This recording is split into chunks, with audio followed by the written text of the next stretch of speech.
মৎস্য ও প্রাণী সম্পদ মন্ত্রণালয়ের উপদেষ্টা ফরিদা আক্তার তিনি ইলিশ মাছ নিয়ে কয়েকবার কথা বলেছেন।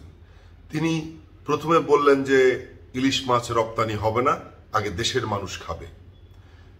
মৌসুম চলছে ইলিশ মাছের, তো ইলিশ মাছ যে দেশের মানুষ খাবে, দেশের মানুষ বলতে কি শুধু বড় লোকরা যাদের কাড়ি কাড়ি টাকা আছে?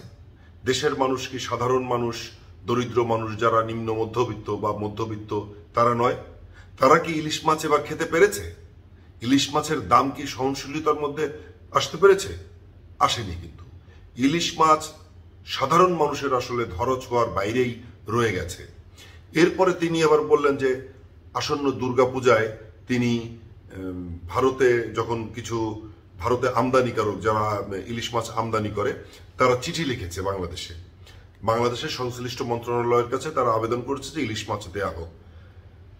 সেখানে আবার আমরা দেখলাম যে সেই ফরিদা আক্তার তিনি আবার বললেন যে দুঃখিত, ইলিশ মাছ আমরা দিতে পারবো না, কেননা আমাদের এখানেও দুর্গাপূজা হয়, আমাদের এখানকার যারা সনাতনী আছে তাদেরও এটা প্রয়োজন হয়, ওই সময় চাহিদা থাকবে, অতএব এখানেই থাকবে, যাবে না। আমরা খুব খুশি হয়েছিলাম যে দুর্গাপূজা শুধু ভারতে না, দুর্গাপূজা বাংলাদেশেও হয়। বাংলাদেশে যারা দুর্গাপূজা উদযাপন করবেন সেই সমস্ত সনাতনীরা তাদের ইলিশ মাছ প্রয়োজন হবে।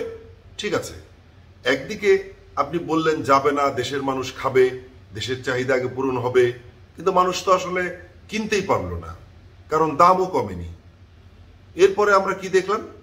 হঠাৎ করে আজকে আমরা জানতে পারলাম যে বাণিজ্য মন্ত্রণালয় একটা বিজ্ঞাপন দিয়েছে ৩,০০০ টন ইলিশ মাছ ভারতে রপ্তানি করবে।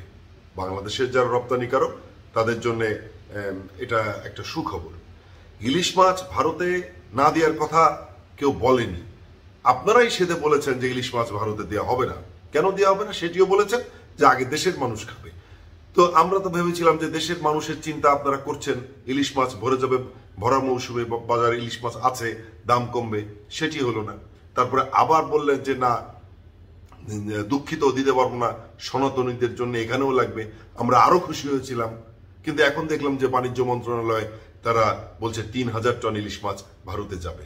তাহলে এরকম দুই রকমের কথা মানুষের সামনে বলার দরকার নেই। যদি দিতে হয় তারও একটা ব্যাখ্যা করে দেবেন, যদি না দিতে হয় তারও একটা ব্যাখ্যা আপনারা দিয়ে দেবেন। কিন্তু যদি দুই রকম কথা হয়, দুই রকম কথার মধ্যে মানুষ আসলে কোন কথাকে সঠিক বলে ধরে নেবে? সবাই ভালো থাকবেন, সুস্থ থাকবেন।